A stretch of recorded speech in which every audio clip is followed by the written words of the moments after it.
What's up, YouTube? WK Dad Team DKF. At the conclusion of this video, please check out my blog and then make your way on over to my website. Links will be down below. Also, you'll notice the webmasters links. These guys are working really hard to try to get my website on the level of Streak.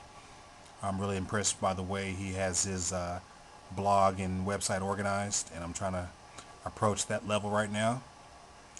So stop by the webmasters channels. Their links will be down below. As I said, tell them thanks or let them know what a good job they're doing. And coming soon, I'll be featuring some of their content on my channel, and so be on the lookout for that. This video is going to be quick draw tutorial. Some dealing with some of our toughest matchups, and in particular, we're going to be talking about Gladiator beasts. The problem with GBs is they open with one of their beat sticks, and then they set 5 back row. They're not exactly 5 chariots, but you know, it's chariot and solemn warning and bottomless and book of moon or something like that. And hopefully this video will help you guys see your way through to victory against this deck. So let's start off with some of the weapons in our arsenal. We've got Ryko. When I'm playing GBs, I pretty much use Rykos to pick off their back rows. I'm sure their monster gets the tag, but if I can hit anything other than their chariot, I'm doing pretty good because they can just recycle their chariot with the cast. But I want to get rid of their warnings and their bottomless trap holes and their book of moons. So that way I can clear the way for Chaos. Chaos is really good when he follows Cold Wave, Trap Stun, or Decree, removing their monsters.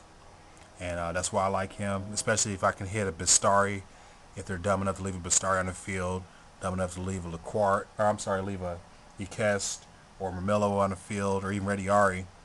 I'm removing that shit from play whenever I get the chance. Card Trooper, I really like him against GBs, but you have to use him as a beater, because this is the only card we have that we can normal summon on our first turn that can attack. So when you're going to the GB matchup, don't summon him and then just mill and end your turn. Hold on to him when you can run over a Quarry or a Darius or something. Use him to run over something because he's going to be a liability as soon as his attack drops him down to 400. Titanial, even though she sucks to draw, if you can get her to the field, she's really good at stopping their targeting effects.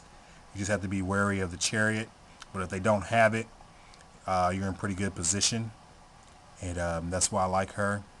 Valor, another card you save for those huge Cold Wave plays. When they try to Cold Wave Geysers, Cold Wave Test Tiger Mermillo, Cold Wave Test Tiger Prisma, those combos, Valor is huge in shutting down those plays, and I try to hold on to my Valors for those instances. Synchros that are really important to us. I always try to go for the huge plus with Black Rose. If I can Cold Wave, then Black Rose for like a +3, then I'm going to try to get that every chance I get. Turbo Warrior stops Geyserus and Mermillo. He can't be targeted by level 6 or lower. And we all know how much GBs hate Stardust. Their only answer to him is to book it, then run it over, or try to get him to set off the effect and then chariot it. So, just be, whenever you can, try to get the Turbo Warrior and Stardust on the field and then protect those guys. These are kind of our liabilities against GBs. You know, when we mill Dandelion with Ryko, we give them free tags off the token. If we set Dandelion and they tag off of it, those situations suck so hard. Same with Sangan. If you don't open with Sangan and you're going first and you're going second, most times I don't even summon or set him. I'm usually ditching him with Quickdraw, or I'm just holding it in my hand for no reason, because they get a free tag. If I try to search, they chariot, and he pretty much blows. When I use Drill Warrior, I try to make sure I'm going into Drill Warrior after a Cold Wave or Trap Stun or Decree or something, because if you don't, you use your 3 cards, Quick Draw, the card you use to special summon him, and then the card you use to remove your word from play. You end your turn they summon, do whatever, set Chariot in. When you try to bring Drill Warrior back, they Chariot, you lose your Drill Warrior and the 3 other cards you use to get Drill Warrior going. So that's why I say he could be a liability if he's not played correctly. These guys are kind of in their own little category because this is pretty much the linchpin of your deck. And when you're dropping these guys, you want to be sure that they're at pivotal moments, under some kind of protection. You're going first, get Lone Fire out and bring out Titanial. Try to use Quickdraw when they have a clear backfield or at the Decree or Cold Wave. Debris is pretty good when you set it. You just have to be careful because they can tag off of it. But if you've already chaosed their, if you already used chaos against their Murmillo, he's pretty safe. You just have to watch out for the boosted Laquari.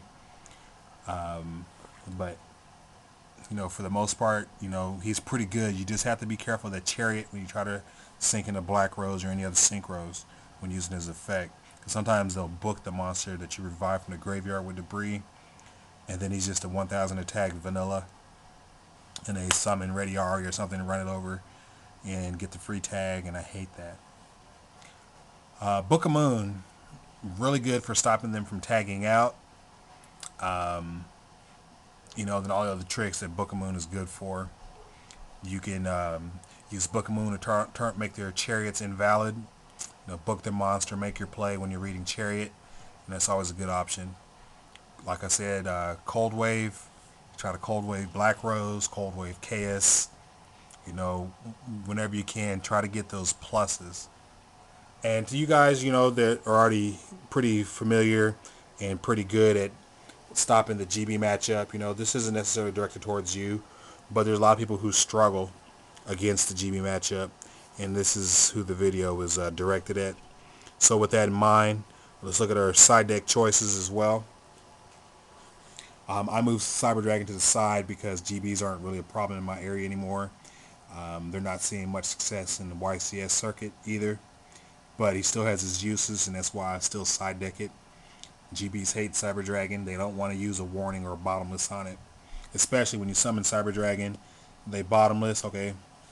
Then you normal summon Thunder King. They're like, crap, because now they have to use 3 cards to get around this, or they have to use at least 2 cards to get around Thunder King because they don't have any monster they can put on the field first turn that can run over him without assistance. I like these 2 cards. They're really good setting. You set Doom Caliber, they attack. Now they have to choose if they want to tag or not. Same with Snowman Eater. However, the problem with Snowman Eater is after he uses his effect, he kind of just sits there. So make sure you have a Book of Moon to reset his effect, or make sure you're sinking him away or attributing him away as soon as possible, because otherwise it just becomes free tag fodder. Alright, I hope you guys like the information I brought to you. If you got any other suggestions, leave a comment below. Next matchup is going to be Black Wings. I believe it's the harder of the 2 matchups between GBs and Black Wings, mainly because of Bora and Armed Wing poking at her tokens. So be on the lookout for that video. It's Dub K Dad, Team DKF, and I'm out.